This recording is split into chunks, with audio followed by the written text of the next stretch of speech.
Friends, अभी part 14 discuss कर रहे हैं जो आर्टिकल 308 से लेकर के 323 तक है। अभी तक हमने आर्टिकल 308, 309 और 310, 310 हमने डिस्कस कर लिया है। 311 में क्या है कि अगर डिसमिसल होना है, जो भी एम्प्लॉयमेंट है गवर्नमेंट में, स्टेट के अंदर हो या यूनियन के अंदर हो, तो उनका क्या प्रोसीजर होगा, उन्हें कैसे डिसमिस किया जा सकता है। कोई भी अपने मनमानी ढंग से कोई भी जो गवर्नमेंट एम्प्लॉय हैं जो पब्लिक सर्विस में है, उन्हें ऐसे ही कोई भी बोल दे कि आप डिसमिस हो जाए, ऐसा नहीं हो सकता है। उनके लिए प्रॉपर एक प्रोसीजर होता है, वो सर्च किया जाएगा कि उनको जो जिस तरीके से उनको डिसमिस किया जा रहा है वो प्रोसीजर वो सही है या नहीं है, तब उनको डिसमिस किया जाता है। वैसे कोई भी नहीं किया जा सकता है, ट्रांसफ़र किया जा सकता है पर उससे उन्हें डिसमिस नहीं किया जा सकता है।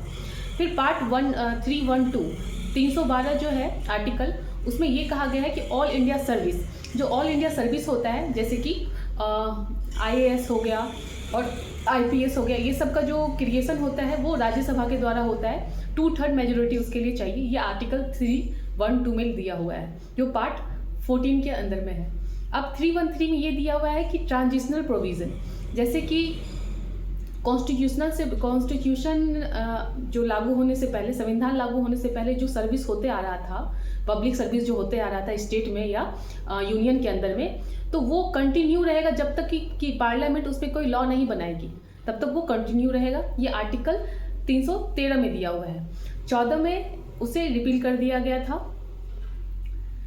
314 को रिपील कर दिया गया था 28 अमेंडमेंट एक्ट के द्वारा।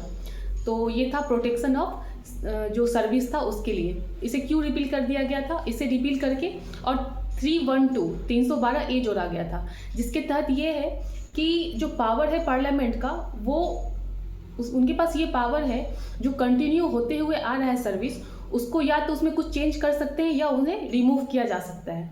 तो इसलिए 314 को रिमूव किया गया था और 312A को जोड़ा गया था 28 अमेंडमेंट एक्ट 1972 के द्वारा। तो ये था आर्टिकल 311 से लेकर के 314 तक। नेक्स्ट चैप्टर इसी आर्टिकल यही पार्ट का देखेंगे हम, जिसमें यूनियन पब्लिक सर्विस कमीशन है, बहुत बार एग्जाम में पूछा गया है। Thank you.